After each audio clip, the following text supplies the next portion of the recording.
All right. Yeah. How you getting on? Yeah. How's things? Look, are you okay? How's your self-ISO, guys? How's the old self-ISO going? We're doing the old socialist, and it's been going well, keeping 3 meters from each other. So, yeah, the self-ISO. Are you being good to yourself? Or are you being a little pig? A baby, a suckling. Which isn't the name of a child pig, but it should be. A suckling, right? Are you been looking after yourself? Are you getting up in the morning when you know people aren't going to be around, doing a little jog? Coming home, making some bulgur wheat and chicken breast? Or are you being a little pig? Pig? Are you being a pig? Are you? Because I tell you what, Daddy's been a little pig. Huh? Answer me. I said, answer me. Are you being a little pig? Because Daddy's been a pig. It's Christmas too, except it's shit. My ma gave me a milk tray. I rocked up at her gaff, right, for Mother's Day, kept her distance, gave her a card and a bottle of wine, bit of cash in it. She wants to get something, so put a bit of cash in it, right? Not that you need to know that. It wasn't loads.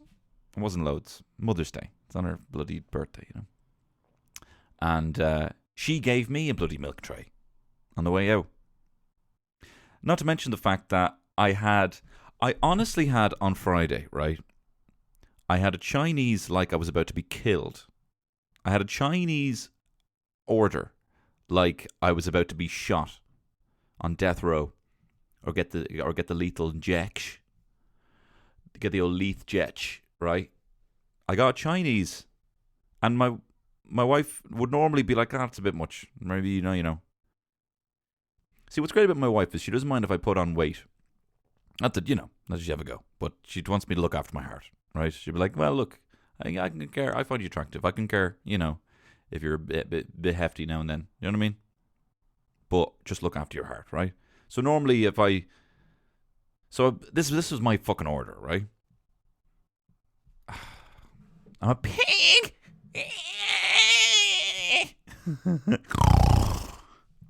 All right, this is what I got.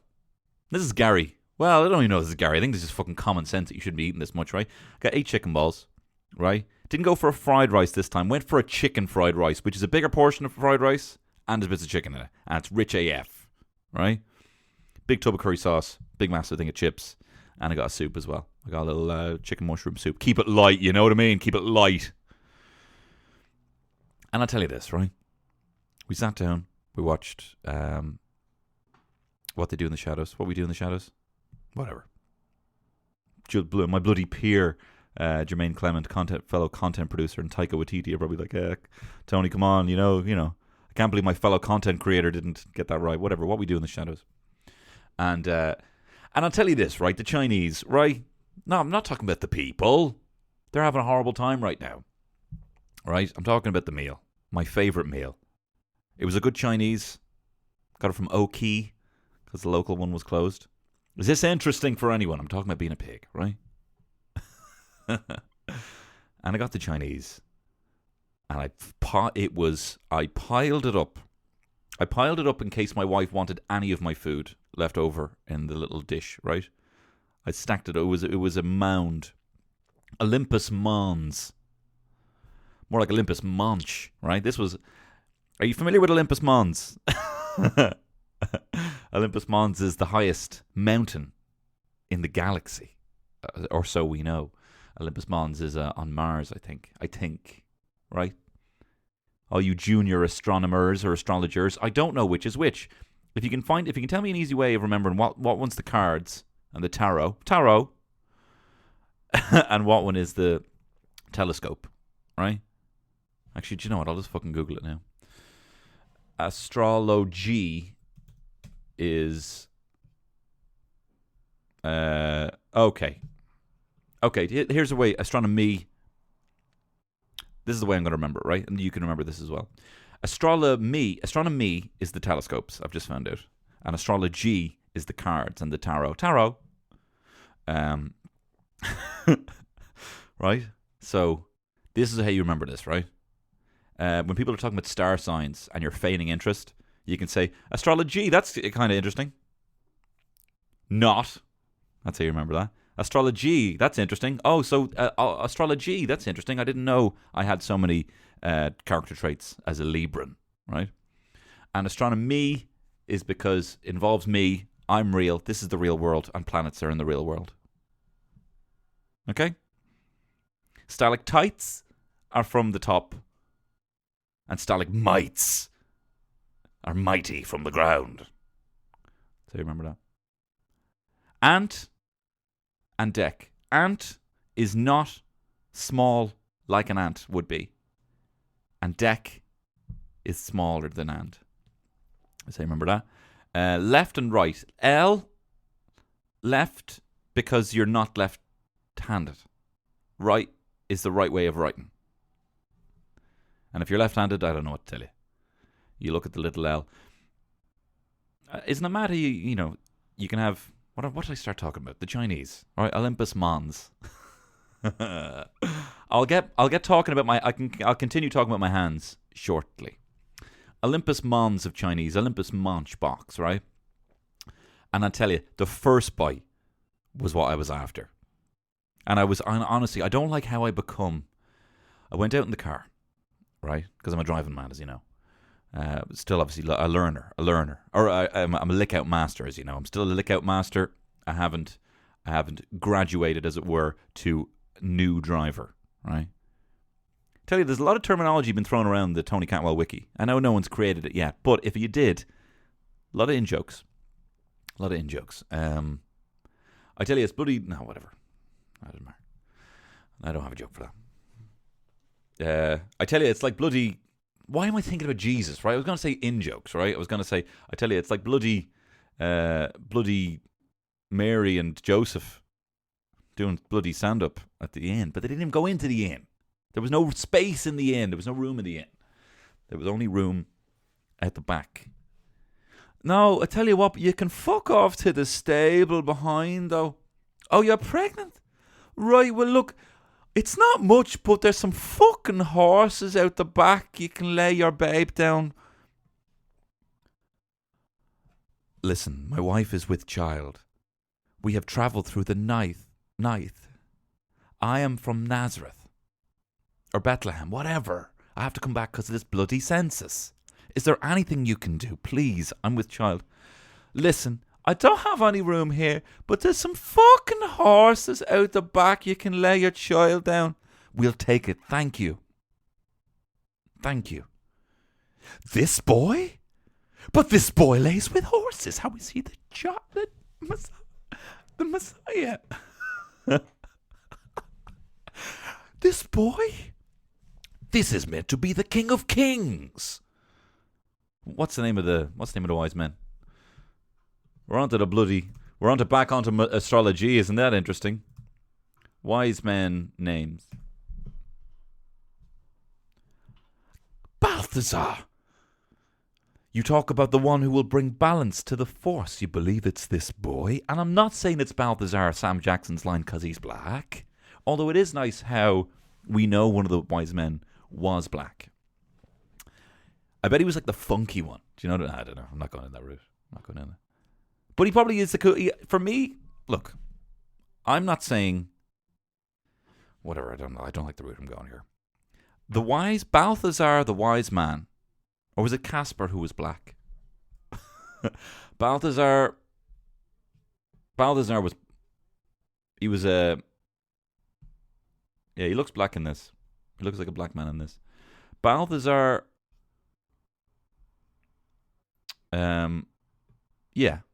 Yeah, he was the black African king, right? Balthazar for me was the cool one, right? Why am I talking about this? Because that's cool, because he's different, right? It just is a nice bit. I don't know what I'm talking about. I remember I used to work in Topshop, and a woman came up to me and she said, hi, I'm looking to dress my son. Now, he wants to be black. He wants to be a black man. How can I dress my son? I was like, well, you should be fucking shopping here in Topshop. That's for, like, not you know, not to say that you. What am I talking? Why did I do this to myself? I'm not saying that. I'm not saying. Look, there's black indie boys as well. Why am I talking like this? Your man from bloody Block Party, right? That kind of indie. But I think she was going for more of a rap artist. She said it. She's the weird one here, right? I said I don't really know. I said that could be anything. That's actually what I said. I said, you want to dress your son black? That could be anything. You know? So I'm assuming you mean baggier clothes. I'm assuming that's what you mean. At the time, fuck off. Fuck off talking about this shit. My friend, she was my friend Jess Murphy. She was what am I talking about? Why am I saying this? My friend Jess, you're listening to this, right, Jess? She told me the story about she was mates of mates with people who were in Block Party, and she had Block Party back. I don't know, this isn't my story to tell, but whatever, I'll tell you anyway. And your man, the lead fella in Block Party, and he was like, I'm fucking hungry, can you make me a sandwich? And whenever I hear that song, you know, what you say? A sandwich? Can you get me a fucking sandwich? That's what I think in my head. As if to say, I want some chocolate. As I can just picture him, and they had a tiny flat. I don't know why it's so difficult for me to get that fucking sentence. Whatever. The guy from Block Party was my mate's gaff, and they had an after party, and he was hungry, and he kept asking for food. Right? So whatever. Here we have it, right? I don't know why. How did I get onto this? This is Tony Cantwell's Shit Show. It's Tony Cantwell's Shit Show. And I know that the show is Tony Cantwell's Shit Show. And I know, yeah. So how's the quarantine, huh? ABBA-teens, A-teens. That'll be the new supergroup. The Quarantines. We're teens. Let me fucking, if you're a teen, listen to this. Stay away from your mate. Right? Stay away from your mate. You're pissing me off now. I'm staring at my window, snatching yo people up if I see yous close together again, right? Yous idiots. Not having a go. If I was a teenager, I'd probably not be paying much attention to this COVID thing. And I would probably so fucking this isn't the way to reach people, right? Guys, if you're hanging out with your friend, right? And I was out on Paddy's Day, and they seemed like a nice bunch, right? But they were all out, and they were boozing, they were smoking lovely weed, it smelled lovely, right? Can't. Are you ever out, like, I don't know if you're a marijuana smoker, right? But you know, I don't do as much now. Still, you know, whatever. Yeah, I'm at. Hey, Popo. What's with the nth degree? Get off my back, right? But if you've ever, you know, when you don't, you know, it's something like, if you can't get it, if you don't have somewhere to get it, and you're just smelling it everywhere, it's a very frustrating thing. And you just be walking by a house. You ever just walk by a house and you can just smell they're absolutely fucking puffing away. They're like bloody birds on the skelligs, these guys. Puffins away with the marijuana ciggies. And you just want to be like, here, look, knock, knock, knock. Can I have a bit of your ganj, please? Do you know what I mean? But you can't do that. Can I have some of that? And it's one of those kind of, you know, but whatever. What is it talking about? Hey, youths. Get off of my cloud and stop hanging out with each other. It frustrates me because it's like, you see people, you know, not keeping their distance, you know, not doing the old social dist, not doing the old self-isos. And it's just like, the longer you are just going to do, I know what's going to happen. You're going to hang out with each other now. You're going to go to a party. You're going to drink some cans. You're going to be hanging out. Then you're going to stay inside. You're going to do that for 2 days. Then you're going to get bored. That's not how it works. We have to just put in the time now. Unfortunately, it's just what we have to do. If you're listening to this and you've been out and you've been hanging out with your pals and you think, right, this isn't going to affect you, that's not how it works, right? You are the carrier. You probably have it. They tested all of the island of Iceland for this bloody COVID thing. And half of the people didn't show any symptoms of having it. If you're a young, healthy, hot guy with a tight bod and a lovely pink arse, then you might have it, and you might not have any symptoms of it. Or a woman, and I'm not gonna describe your arse. Whatever. Shut up. But if you have it, so basically half of the people in Iceland didn't have any signs of it, and if you're a young, healthy person, you probably don't have it. So you need to be, unfortunately, you just need to be keeping your distance. You need to be doing this. I'm sorry. I brought it in. I didn't. I don't know why I'm fucking apologising to you. But look, do the old soch dist, guys, right? Do the old soch dist. Do the self-ISO. And just have a bit of, it's just going to stretch this thing out. It's going to stretch this thing out. That's B. A is people are going to die. That's it. People are going to die. You're going to be walking down a railing at a dart station after hanging out with a bunch of people. Someone would have just said something that was funny. They laughed. There was one little bit of spit that was carrying the germ, went onto your fucking hand. You were like rubbing your hands together because your hands were cold. Then you touch something on a dart. An old person touches that and they die. That's just... So if you stay in, that'd be great. And look, stay in. Watch all my videos. Watch my videos. Huh? And look, you can't bloody move for the online content. People are really stepped up. I famously don't have the television channels, right? Famously. Everyone knows about me. And you can't move for the online content. You got paint-alongs with Kevin McGahern. You've got Alison Spittle doing the co-video party every single night, as well as having top-tier A-level guests on her Instagram talking about a film every night. You've got other people doing makeup tutorials. You can't bloody move for the online content. But maybe plan what you're going to watch. Do you know what I mean? That's the difference. Because it can feel like a lot of the time you're just dossing. And you're just looking at your phone and you're twiddling your bloody dick. Not bloody. You know what I mean? Your fucking dick. And you don't know what to be watching and you're flicking. Right? Plan what you're going to watch. Give yourself a bit more structure. That's how you can kind of keep your shit together. Plan an outdoor walk where you're keeping your distance for as long as we can. Because you know what? This thing is probably going to end up where it's like, please actually just don't leave the house and we'll figure out ways of getting food into you. That is what happened in Wuhan. Could happen here. But I do have to say, it's impressive. It's impressive.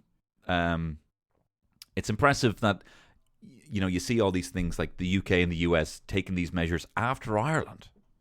I mean, I remember there was a saying, like, what happens in America happens 10 years later in Ireland, whatever trends.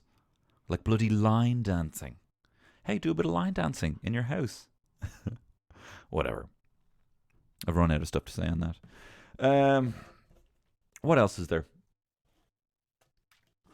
I'm not editing this. We're going fucking raw. I do want to say this just because, just in case now I'm going to be talking about that, and especially to them later on. But I do want to thank people. This is the first podcast, the mainline podcast that I've put out since announcing the Patreon. This isn't for me to usher people over to the Patreon, but my patrons who are listening, I do want to thank you. Thank you very much.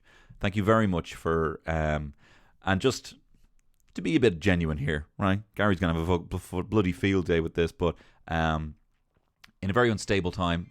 I was going to say that in a very unstable time for me, not knowing what my money is, and then that's in a delivery because my new chest of drawers just arrived. So, there you are. All right, I'm back now.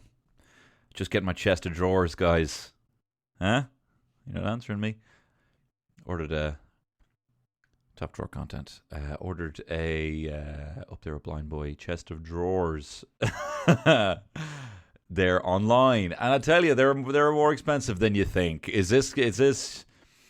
Are you? Cantwell, he's just a man of the people. Look. I ordered the chest of drawers before the Patreon, right? It's not like. And also, I haven't been paid. That's also something, if you are, whatever. I'll talk about that on the Patreon.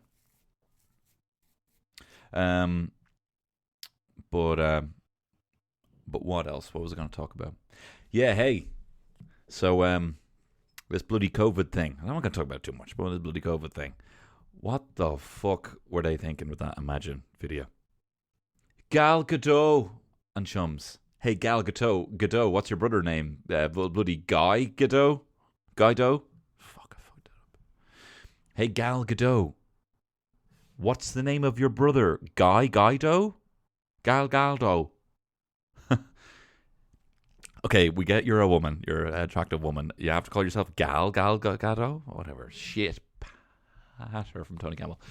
But Gal Gadot. And you know, it's heartbreaking seeing people in there like Kirsten Wiig. Kirsten Wiig. Will Ferrell. People who don't know. People who don't know about Gal Gadot. Gal Gadot. I can't stop saying it. Please stop saying it. Gal Gadot, Wonder Woman, was so inspired by a trumpet in Italy that she wanted to change the world.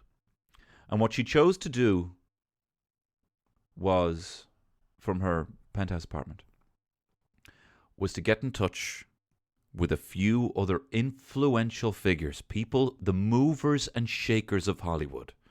These are the people that if they wanted to do something, if they wanted to say, hey, Branson, pay your employees, don't be laying people off. Hey, Big Baby. Hey, Tommy Pickles in the bloody White House. It's me, James Marsden, and Chris O'Dowd, and we want to have you make sure that you are letting people know, hey, bloody Boris, as you know from the Get Up to Fuck stream. Hey, Boris, who I call the Mop because of his hair. Hey, Boris, if that is your real name. How about it's us, the Hollywood movers and shakers? We are the most influential people in the entertainment business. We want to tell you, hey, let your people know what to do. Close those bars now. Protect people. But that's not what they did. What they decided to do was even better. They decided to take a line each for John Lennon's Imagine. Look, I'm being facetious here. What the fuck were they thinking? And I'm going to say this, right? So basically, a bunch of celebrities singing Imagine. And with the kind of... And with this kind of air and grace of just like, there you go. Like it was gifted to you. Hashtag gifted. There. Now what do you think? It's so. I'm gonna be honest. Like I'm not gonna say me and my wife have let ourselves go. Because we haven't, right? My wife is still doing yoga in the morning. I'm gonna say I've let myself go, right? Oh, I haven't let myself go, but basically we've been in, this is a bit of a sidebar, right? In all this self-iso, social dist, right? Let's just say I haven't ironed a shirt in a while, right? And we'll leave it at that. I'm pretty clean today. Whatever, you don't need to talk about that, right? I'm washing my hands all the time. But like we're not going glam, right? And we're not trying to show off. We're not trying to peacock. We're not trying to, let's just say we haven't felt pressured into, we love each other the way we are. Whatever. Why am I fucking? Whatever. Stop it. We love each other the way we are, however we're dressed, right? Whether it's in bathrobes or whether it's, in a shirt or whatever. So we haven't felt the pressure to be glam or felt a draw to anything that's particularly glam. Now, we don't necessarily read the celeb rags anyway. But normally on Twitter, I would kind of see in the trending, or I'd see a story about something. I would see, people are going off about Harry Styles' new lip biting in his video or something stupid like that, and that kind of news. All that news is just fallen by the wayside, and all this kind of shit. Even when people pump up the celebrités, the Tom Hankses, the most beloved man, it's like, all right, he's got COVID-19. It's kind of like, okay, well, he's probably going to be fine. It's like, oh shit, everyone's going to get it. And then Idris Elba, and look, Idris Elba, my McCavity, the hottest cat in cats, the hottest man in the world, Earth, has COVID, has the coronavirus. And it's like, whatever. You're going to be fucking fine. You're rich. You're fine. And it's like, hey, my peer, my fellow actor, Idris Elba, you've got coronavirus. I don't care. Like, and I love you, but I don't care. And I don't care about any of celebrity stories or anything like that. So no one gives a fuck about that. And I wonder if that's going to change things. I wonder if it's kind of made me realize just how fake a lot of, well, obviously it's all there, but now no one really gives a fuck. And I don't mean that like, I mean anyone any harm. It's just, Idris, you're just an actor. Gal Gadot, you're just an actor. That's your job. Your gift to the people now is Luther and, all the other roles that you're in. And Tom Hanks, watching Tom Hanks films. That's your gift. Your news is not the gift, and your news is not you. I don't know if I'm making much sense here, but basically, everyone who appeared in this Imagine video, make something. That's your gift. Make something. But this whole, like, oh my God, like, it's just so cringe. There, that's my little 2 cents. I wonder if the world has changed. I wonder if the world has changed forever as a result. In terms of this, having something to happen to so many people where we've all been forced indoors for however knows how long. I wonder if that draw of the celebrité is going to be the same. Can people come back like a Harry Styles, totally rebrand by wearing a big pair of trousers anymore? I don't know. So yeah, I thought that was weird. Anyway, Gal Gadot, Tell you what, something's been annoying me, right? We're going fucking raw today. It's not something that has been annoying me, right? But it's a little pet peeve of mine. Because I like to think, before I do these podcasts, I'm like, what's on my mind? Not much. Tell you what's annoying me, right? Got these fucking avocados, right? Yeah, guys, bloody millennial on show, huh? Avo toast, But let me tell you about these. Those easy, the big bags of easy ripe avocados. Sometimes you have them, there's 2 in a pack. Too much plastic, but whatever. And then you get the other ones in the nets, right? When you're getting avocados. Huh? Hi. And they're like ripe avocados, right?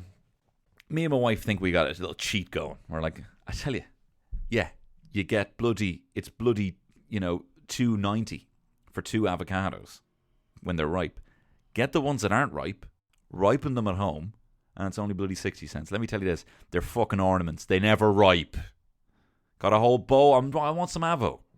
And I got a whole bowl over there of avocados, and they're just fucking like little pricks. Here, that's my, hey, Tony, do your avo bit. All right, here we go. Hey, how you doing? Bloody COVID. I'm not talking about that tonight. No. So guys, what's the story of avocados? It's like you pay $2.90 for a bloody for the ripe ones, and then the other ones are cheaper. No, let me finish my fucking bit. The other ones are cheaper, and they take ages to ripen.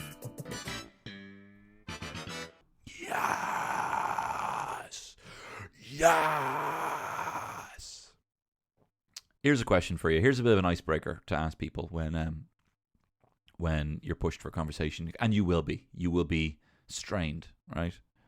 Ask your pal, if you were given, so say Garth Brooks cancels Croke Park. No, not Garth Brooks. Someone everyone will go see. Say there's another Live Aid or whatever like that, and it's in Croke Park, and it's a big massive gig, and one of the big acts cancels, and they're like, shit, we've got, or one of the guys who was like meant to do the 3 minutes or something like that cancels, right? And they're like, right, shit, we need someone to take that 3 minute slot, right? And they point at you and they're like, hey kid, you do it, right? And if you were to be guaranteed that for the 3 minute, whatever it is that you did would be cheered on and be like, yes, or reacted to however you want. If it's a sing song, you can get people to sing along. If it's a dance, you can get people to dance along. What would you do in that 3 minutes performing for the people at Croke Park? Would you sing a little song? Would you do a little dance? Would you do a little cup? Would you do that Anna Kendrick? You know that thing? That's a good impression of it. Would you butter a bit of bread perfectly? Would you do a bit of ASMR? Would you show, what would you do? Good party trick. It doesn't have to be a party trick. Or whatever, yeah. Just something that you would do to show off in front of 100,000 people. And how good would that be? And why aren't you doing it now, huh? Why aren't you out there making? Tell you, the last thing people need now is to feel like they're meant to be doing something, you know? Obviously there's a lot of people with some very goodwill out there recommending things that you can do to help you buy the time. And there's a lot of great people sharing things and making things that you can watch. But also, if you want to take a bit of a fucking break from all that shit, do it, you know? Do not feel obliged to make something because other people are making something. Don't feel obliged to be running because other people are running. If you want to treat this like a time, if you are like me, but with less responsibilities, if you genuinely have no responsibilities and you want to do fuck all, do that. If you want to watch videos for 20 hours, whatever, no, you should be still getting your 8 hours sleep, right? If you want to be watching 16 hours of people taking apart old SNES consoles and putting them back together, or having a breakdown about the fucking Montreal screw job. If you don't know what that is, it's when Vince McMahon and Shawn Michaels fucked Bret Hart out of his title in Canada when he was meant to be retiring. Watch a documentary on that. It's good. If you want to do that, then fucking do it. You know? I will just say though, and this is just for me, I do find that when I'm stagnant and I don't go outside and I don't get some fresh air, and if I do consistently eat shit food, that does tend to affect my mood. If you want to let that affect your mood, fucking go for it. Do whatever. Do you know what I mean? Don't let anyone fucking tell you what to do. You know, I think we'll all eventually feel quite condescended to at some point.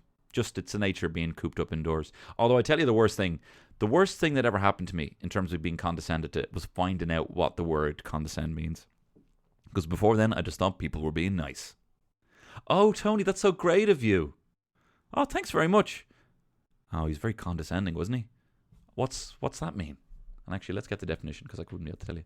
Condescending Wonka. Oh, I know that, yeah. The meme. Condescending.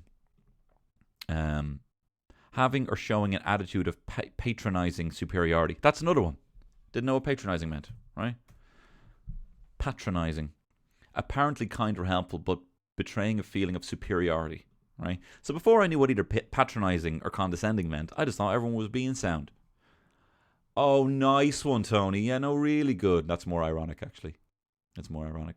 But if they're like, yeah, hey, man, look, for your, great job, not bad for your first time doing it. You fucking condescending me. I feel like being patronized to and being condescended to is in the eyes of the condescended to. Because I don't think most people are assholes. And I think the people who would actually patronize and be condescending are gas. You know, people who are like that deluded, who are like genuine assholes. Like there's no reason for them to be an asshole. There's nothing you misread. They are just so insecure that they're assholes. You know? I was going to tell a story there, but they might be listening. A bit of an insider comedy story I was going to tell you there about someone someone condescending me. Little comedy subtweet. But I won't. Although I will say this. No, I won't say this. I will say this. When I was going on... No, I won't. I was going on TV. No, I won't talk about this. I'm not talking about this. Look, I'm not talking about it. This is not Scando Corner with bloody Bjorn. The Scandinavian Scandal Corner with Bjorn. We're talking about who's been so scandalous, who's been patronising, who's been condescending. Okay, so Tony's here. How are you doing? I was on TV there. I don't know if we can have this. I don't know if you can say that. Bjorn's Scandi Corner. What's the Scando? That's another podcast I'm going to do for my patrons, the people I give a shit about. I'm only messing. Oh, God, I'm all over the place today. So, as well as that, what am I talking about? Hey, here's a little segment, right? Hey, is this an orange? Because it's a segment. Whatever. Shut up. I'm Gary's... Sometimes I talk about Gary too much, but Gary is actually telling me to shut up far too much in this one, right? So, he's not... He's like bloody Eamon Holmes coming over after I've come out on this morning. Why did you? Well, I tell you. Well, I tell you. I was wondering how you're gay because you didn't hop in a jacuzzi with Holly Willoughby. Well, the mother said you had to go. Not much to say in the matter. Oh, God, you wouldn't be long getting frostbite. Eamon Holmes there. Well, I was wondering how you're the gay man because you didn't get in a jacuzzi with Holly Willoughby. What was he thinking? Idiot. And I like it. And I like Eamon Holmes. And I like Eamon Holmes. But yeah, what was I talking about? Yeah, Gary's been negging me. He's been negging me. Anyway, so guys, I watched a couple of films. Huh? Is this part of the show where Tony reads his Twitter of the time he was watching? Yeah, whatever. We're doubling up on the content here. So I was watching a couple of films, right? I'm going to give you my patented star rating, right? My famous star rating. So I watched 3 films, right? First one we watched as part of the co-video party online on Twitter. You can join along if you want. Was Dirty Dancing, right? Oh my God, what a flick! But like, look, I don't have a lot of confidence in people. I think people, whatever. I've got a bad taste. I was going to say I think people are stupid, right? I don't think people are stupid. I've got a terrible taste in film, right? I love the blockbusters. I love the Fast and Furiouses. I love all the John Hughes films, like even the shit ones, like Pretty in Pink, which is shit, right? But I love the nostalgia of it. I love sappy teenage love stories, like Boner. Who, great to hear, guys. You enjoyed. Not to worry, he'll be back next week. Gonna spread it out. You know how I do. But I love these flicks. I was not prepared for 3 things. 1, how good this fucking flick is. 2, how good the dancing in this flick is. And 3, how fucking unreal Patrick Swayze is.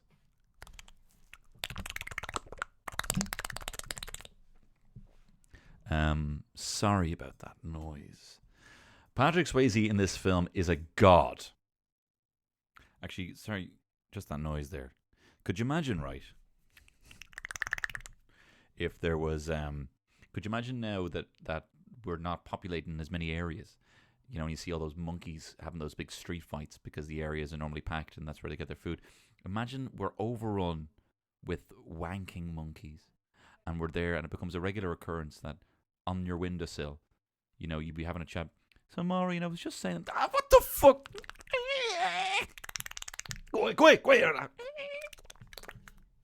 Bunch of wanking monkeys. Anyway, Patrick Swayze turned me into a little wanking monkey because he is gorgeous in this film, I want to say. My review of Patrick Swayze as Johnny Castles is, the man literally transformed me into a wanky. It's a wanking monkey.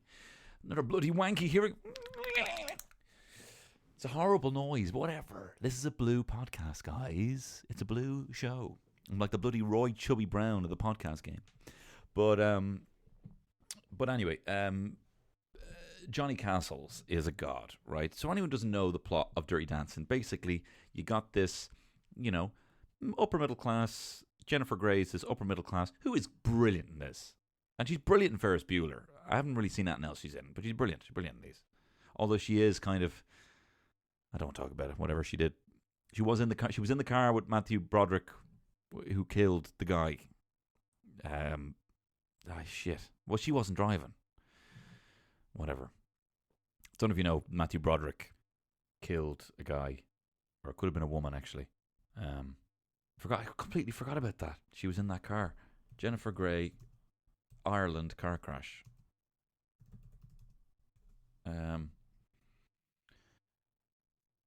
Yeah, at the height of their fame, Matthew Broderick and Jennifer Grey were travelling around Ireland and were in a fatal car crash. They were in Northern Ireland for a romantic trip. So Broderick, 25, and Grey, who was 27, pulled into a petrol station to ask for directions.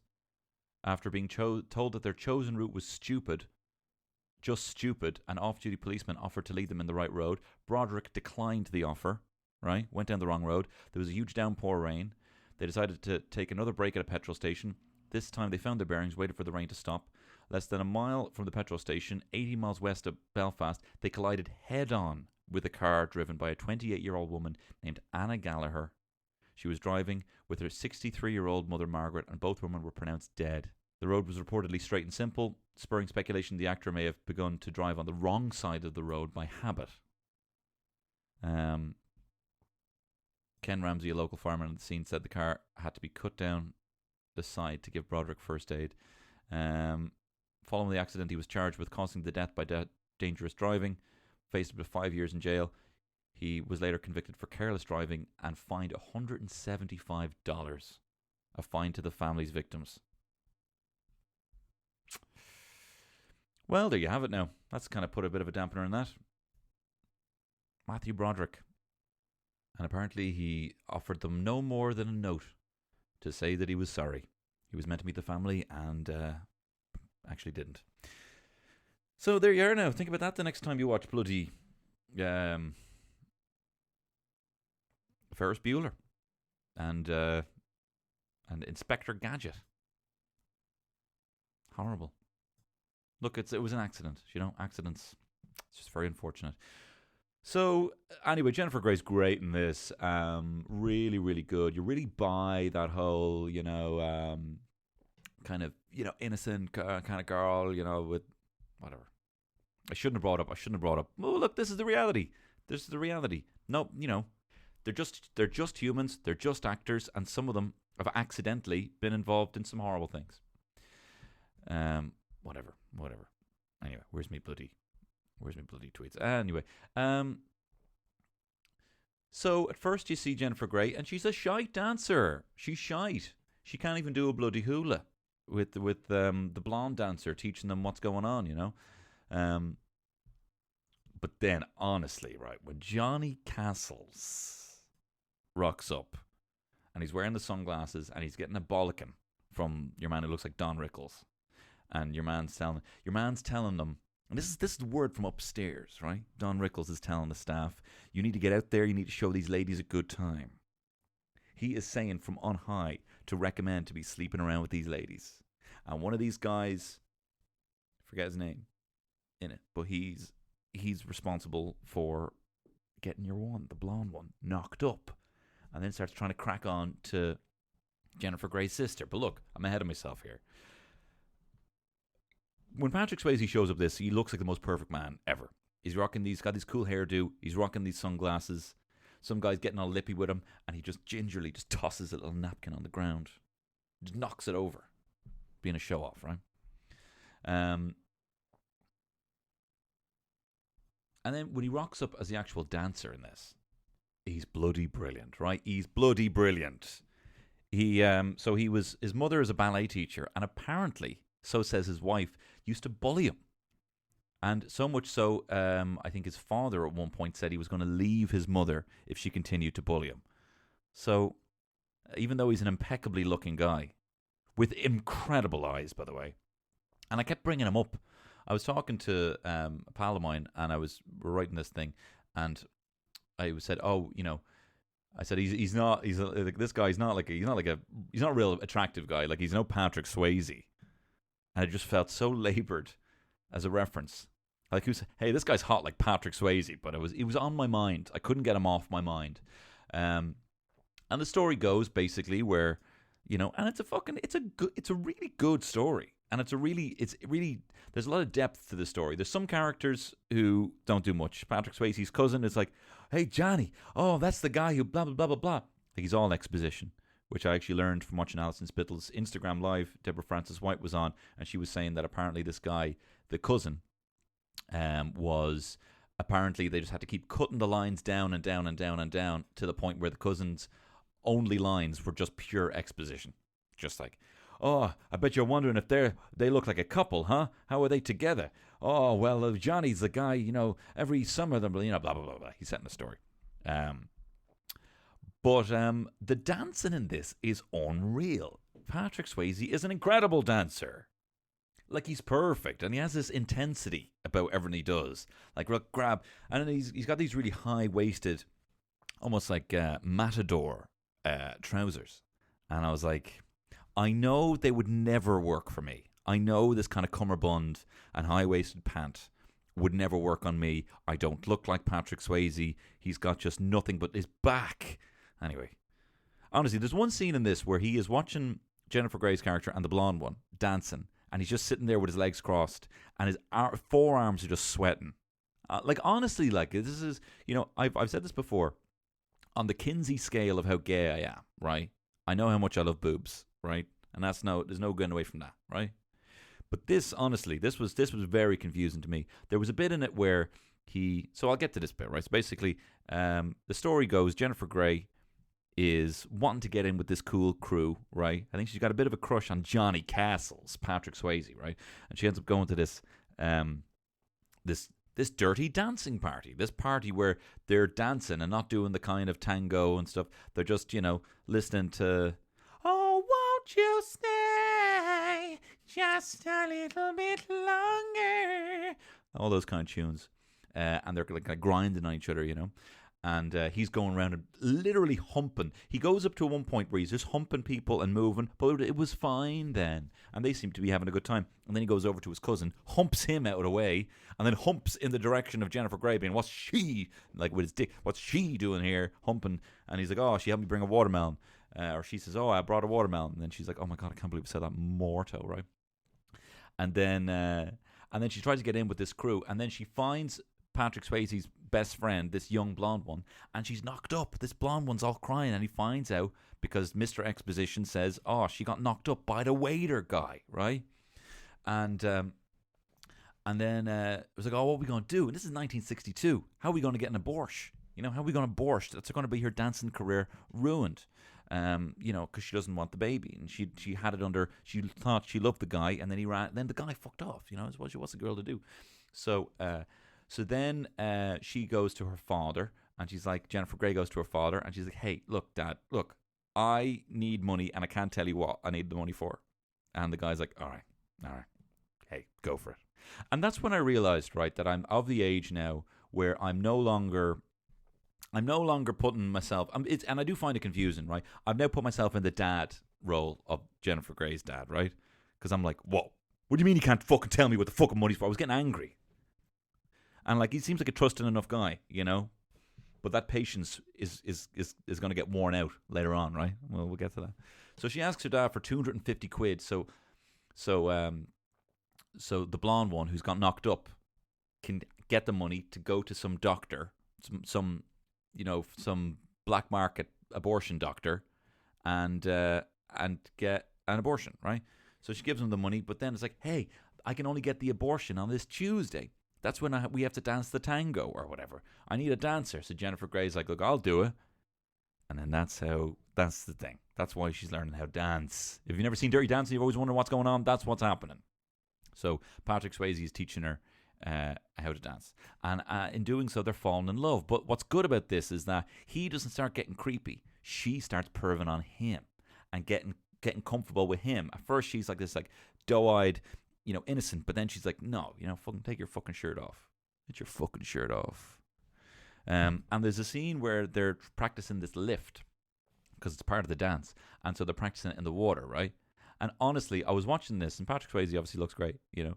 And my wife says, oh, would you stop staring at her nipples? And I'm like, are you fucking... I can't take my fucking eyes off this guy. Like, honestly, it's the first tits that have ever been on screen that I've never seen, you know. I'm a Mr. Skin. I'm an encyclopedia of tits on screen, and I didn't even see these, and they were nice. But he was lovely as well. Whatever. What is this? What the fuck is this? I'm going anyway. I'm continuing. So I did find Patrick Swayze being quite neggy, right? But I liked it. He was just kind of like, I don't want to be fucking messing with this shit, you know? But so, and also another thing about Patrick Swayze, right? Not only did he dance in this, not only is he an incredible actor in this. I mean, yes, he is flip-flopping between, hey, I'm a Texan, and I'm New York. He's flip-flopping all over the place. He also wrote that tune. She's like the... Sorry, I got a bit. She's like the wind through my trees. She rising, I feel a breath in my face. Do-do-do-do. Her body close to me. Do-do-do-do. I can't look in her eyes. Do-do-do-do. She's out of my league. And then that line, just a fool to believe I have anything she needs. What kind of woman does Patrick Swayze think he's a fool to have anything she needs? His wife, which is so heartbreaking. He was with the same woman from when he was 14. Heartbreaking that he's dead. Anyway, then eventually they, whatever. No, I mean, yeah, no, I'll go through it. Then there's, then whatever, they do the dance. They're kind of falling for each other. But then Blondie is she goes into shock from this dodgy doc. And Mr. Exposition's like, hey, he must have had I should have known, Skip, he had a bloody knife, he had a bloody dirty knife. Or whatever. And then she has to call her dad in the middle of the night, being like, hey, I can't tell you what is going on, but hey, you need to help this woman. I can't tell you what happened. And then her dad, quite rightly, is like, stop hanging out with these fucking assholes. You used to be a legend. You used to be a good friend of mine. Now you're asking for money. You're paying. I'm a medical professional, and you're paying these guys to go cut up women? No, it's not going to fly. And so that's when I realized I'm Mr. Houseman. You know? I'm actually getting annoyed by these kids fucking around. And, it's difficult. It's difficult. Your 30s are weird. You know, you're like, hey, kids, get your shit together. But you're like, I'm actually closer in age to you than I am the other fella. Anyway, then they try and fucking frame Patrick Swayze for robbing stuff. But then she knows, right? She's like, I know he wasn't there when this woman got robbed because I was sleeping with him. But then she's like, and then she fucking confesses to the fact that she has an alibi for Patrick Swayze. I think I've said Patrick Stewart here at least once. Listen back to that. Tell you it'd be a different film.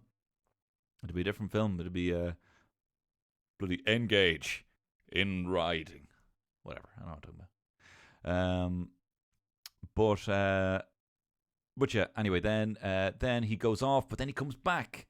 And they're doing some shit fucking musical thing, and he rocks up, and he's like Johnny Castles, rocks up in his shades. And he's like, I'm going to show you how we really dance. And then that's when they have I had the time of my life. And then he actually does a lift. He couldn't do the lift before. Now they do the lift. They achieve the lift. Honestly, it's an incredible film. I really enjoyed myself. And it raised, and people say like, oh God, raised some very interesting things, because normally, I've told you about my sexuality in that I'm, 70% heterosexual, but there's a part of me that wants to be spooned by a big man. I think I want to have sex with Patrick Stewart. Patrick Swayze. I think I want to have sex with Patrick Swayze. So, I don't know, and I think I want to be a bottom, to be honest. I want to be a bottom. I want him to have sex with me. So, anyway, I give Dirty Dancing 5 stars. Now, next film. What we got here? Yeah, I was watching Beetlejuice, and it's just a very enthralling and very enjoyable flick. I don't know if I'm going to talk fully about Beetlejuice because I don't really have much funny stuff to say about it.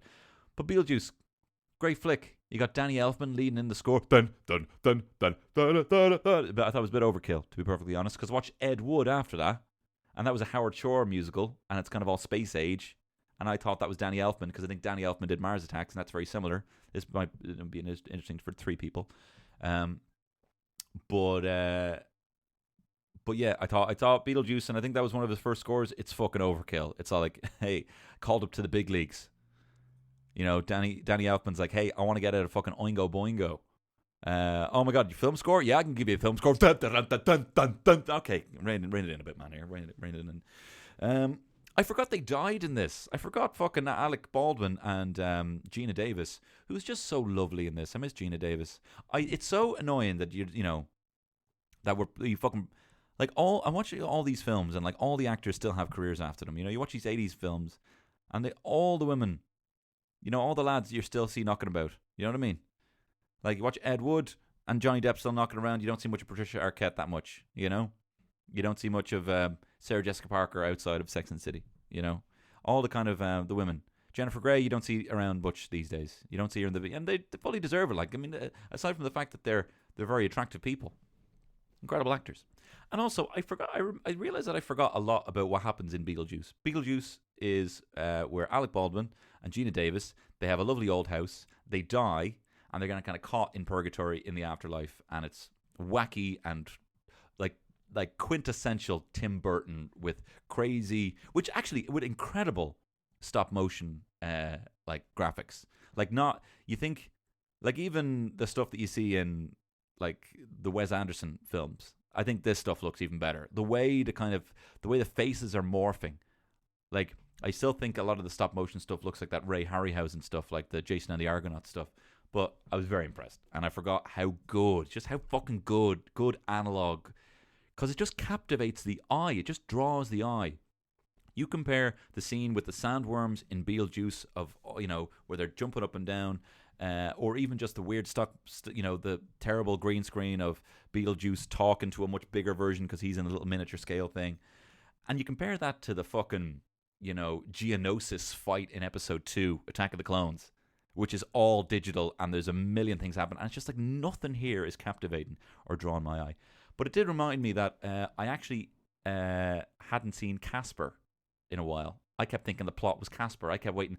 When's that scene where fucking... It's the same fucking plot. Casper ripped it off. I remember seeing Beetlejuice when I was really young. I hadn't seen it in years. And I just realised fucking Casper, a film I rewatched and watched. And I tell you, fucking boy Casper, Devon Sawa, who played the boy Casper. You know, when he turns into a boy for like a little Cinderella moment at the end. He was a little dampy. He was very confusing to me growing up. I obviously like Christina Ricci as well. Why am I saying this? What's this fucking... This is an awful podcast. This is awful. It's me just fucking... I was talking about how Balthazar was the best bloody wise man because he's black, and I found that cooler than the rest of the two, right? A bit of reverse racism for you there. I'm talking about bloody how I'm gay. This is just sour. This is drivel.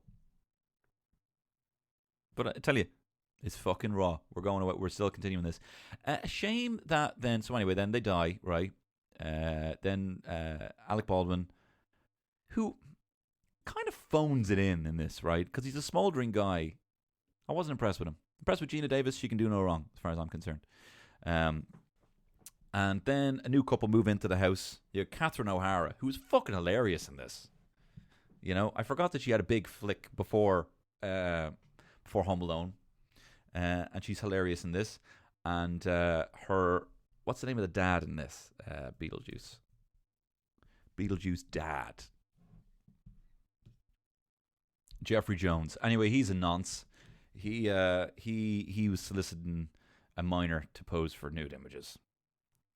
Like, it's just a fucking horrible sickness, Jeffrey. You're fucking horrible sickness to be a big superstar and to bloody whatever. And then fuck, you got Michael Keaton here. Michael Keaton in this. A pal of mine, Finbar Doyle, posted on Twitter, and Michael Keaton appears in Beetlejuice for only 17 minutes, but he fucking lives it. Like, he does own every single scene. And it reminded me just how good bloody Michael Keaton is. He is fucking brilliant. I love him as Bruce Wayne. You know when he goes crazy? You know when he tries to out crazy the Joker in Batman? He's like, I'm fucking crazy. I'm crazy. You know? He's brilliant in this. He's brilliant as Bruce Wayne. He's brilliant in Birdman. And I tell you, it's not an underrated film, but I have to say, I think Michael Keaton as Vulture in Spider-Man Homecoming is in the top 3 comic villains of all time. You know, and I include in that, who do I include in that? I mean, Thanos is just fucking incredible. Especially when they got him right in Endgame. I think he might even go to number 1. Just because you kind of, especially in Infinity War, you kind of get it. You kind of get his motivation in that he just wants to end. I can't remember why, but I was on side with him where he wanted to kill half the people. And I was like, I kind of get that. Thanos, Loki, and Vulture, in my opinion.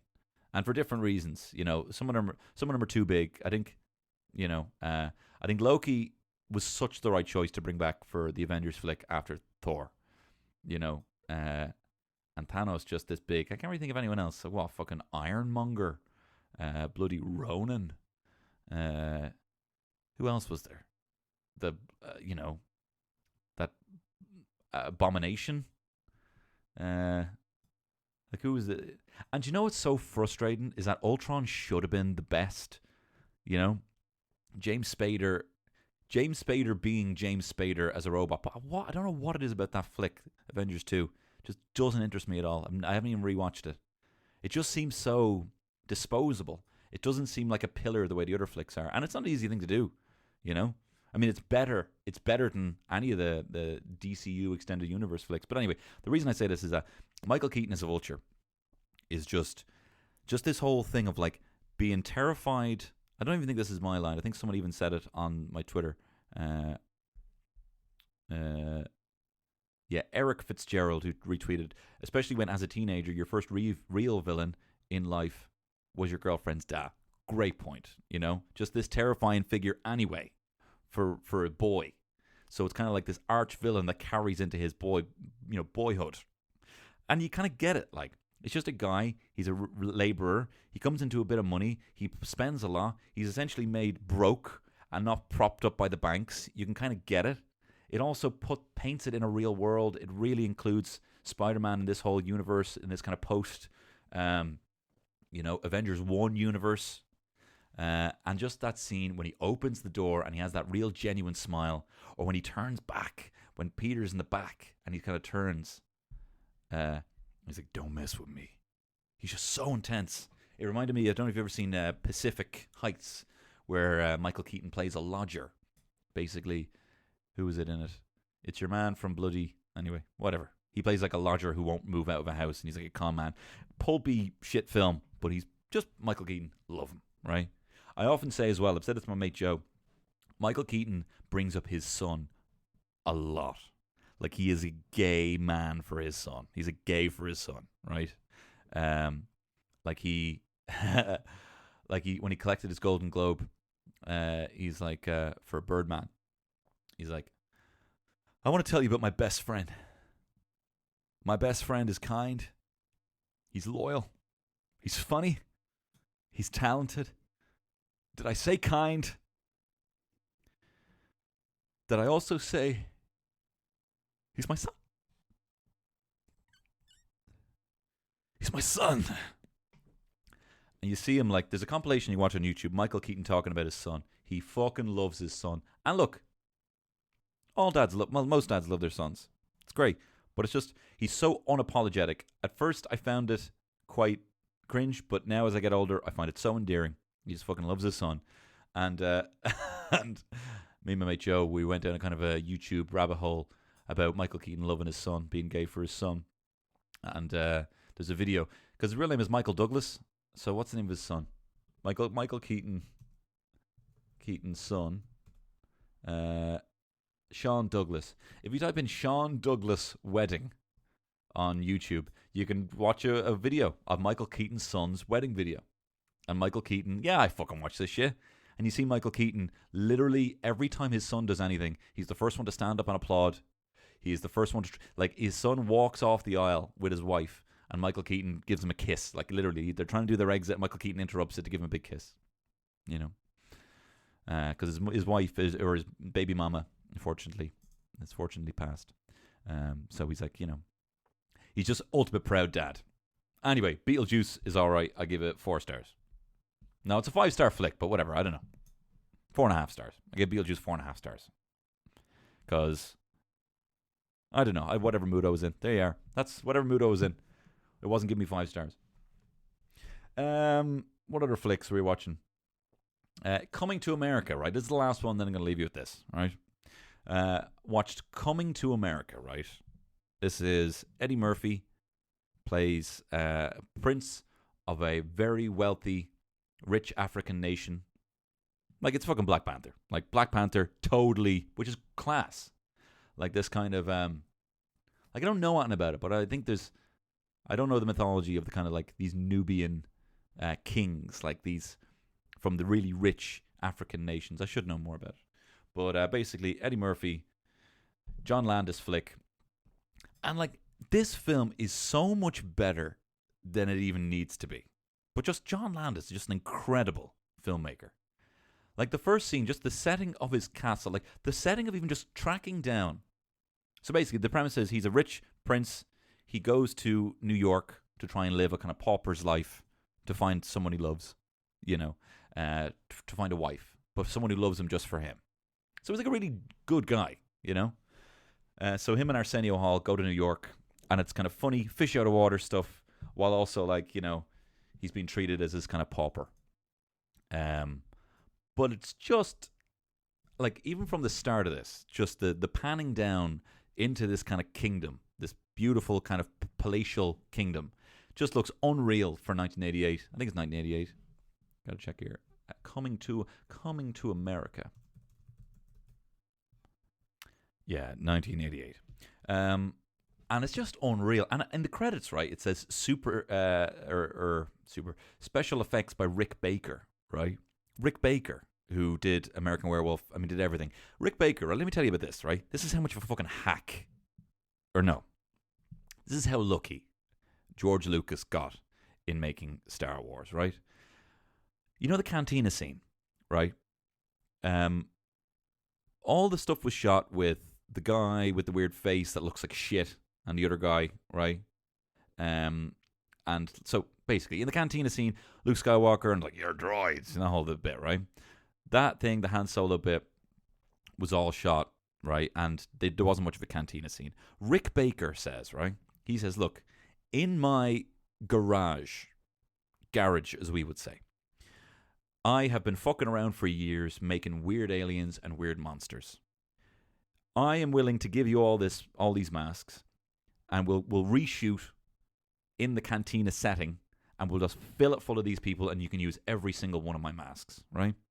This is what fucking Rick Baker does. Rick Baker, special effects guru, special effects god.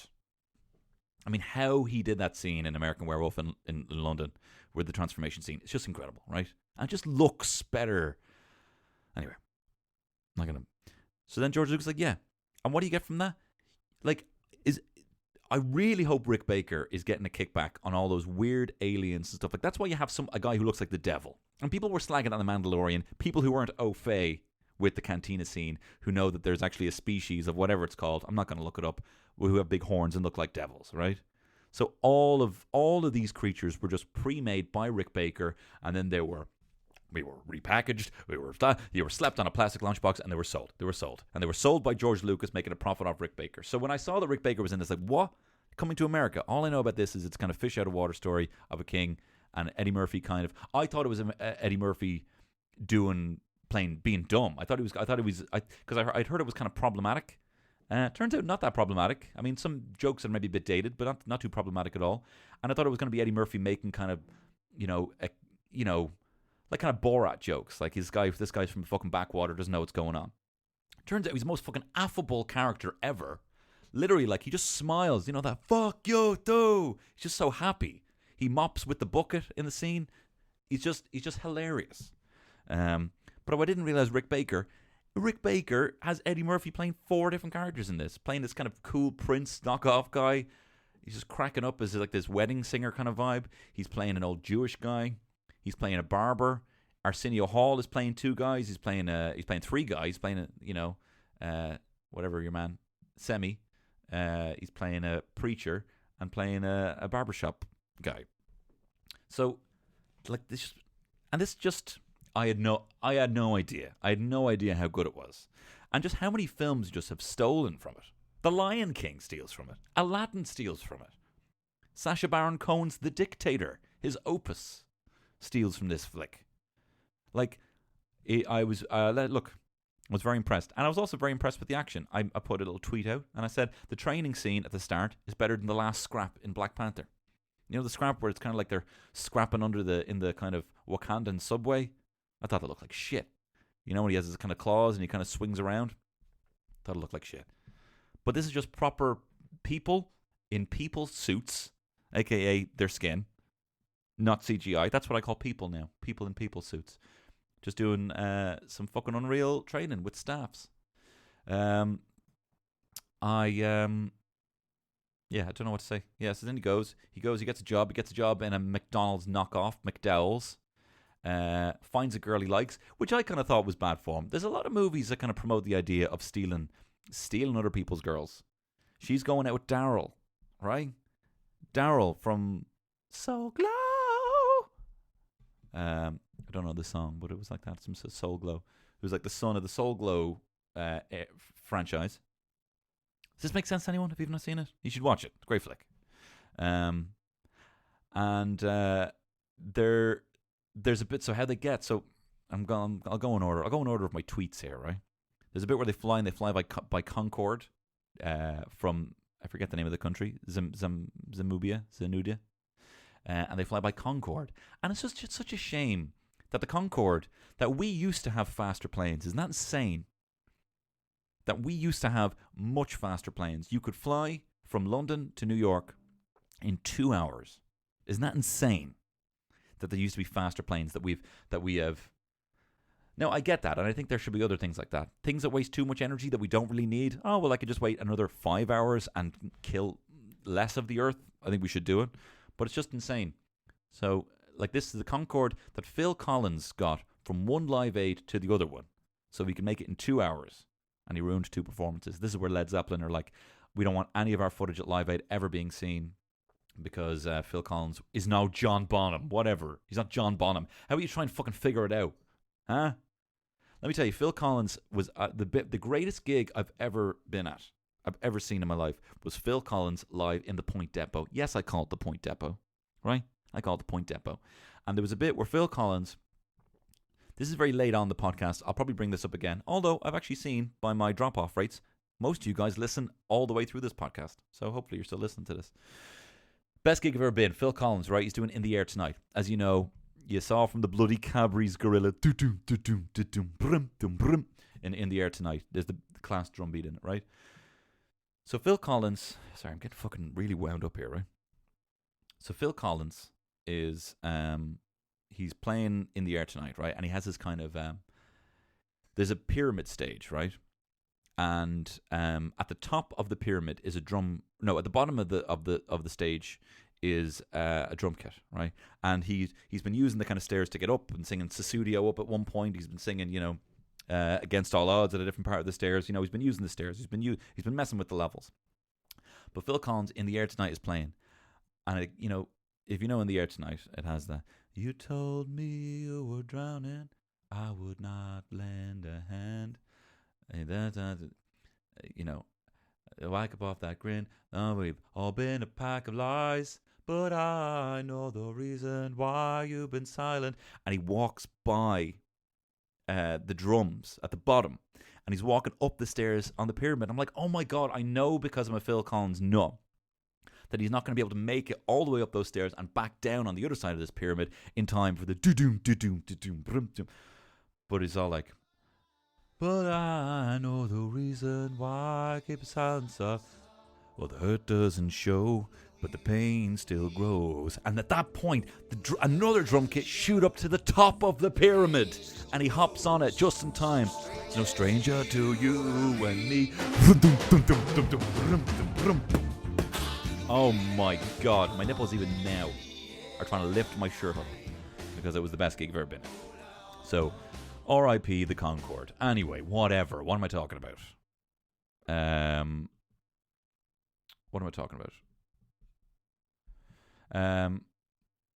So yeah, great flick. Coming to America. Great flick. I had no idea. And honestly, Eddie Murphy's just incredible. I really want him to come back. Like, I know he knocked Mel B up.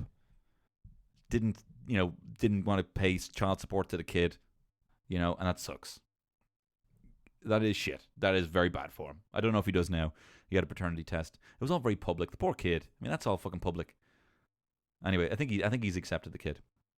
And that's what they say cost him the Oscar. And you shouldn't bring politics into it, but whatever, for Dreamgirls. Whatever. It's a bad thing to do. It's a deadbeat thing to do, especially when you've got so many kids and you're so rich.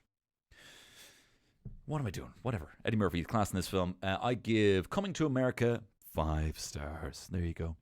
5 stars. So, guys, I am going to call it a day here. And I'm going to jump into the next part of the podcast, the Patreon part of the podcast, where I'm going to be talking about, on this week's episode, the Temple Bar days, being a rocker, and my top 5 emo songs. That's on the Patreon. which if you're in the position to support and would like to come on board, please do. If not, no bother at all. Don't worry, you're getting all the free pod still here on Tony Cantwell's Shit Show. Wait, that was an exit. Let me just say, firstly, thank you very much. Stay safe out there. Keep your distance. But also, if it's not health and safety, don't let fucking anyone tell you what to do. And all the best. I used to have dates to plug. I don't know what to plug now. I tell you what you can do. Get on my YouTube. I'm going to be streaming a lot more live. I'm going to be streaming my twice weekly morning breakfast TV show, Get Up to Fuck with Tony Cantwell. And I'm going to be putting out more videos and more crazy characters that you all know and love.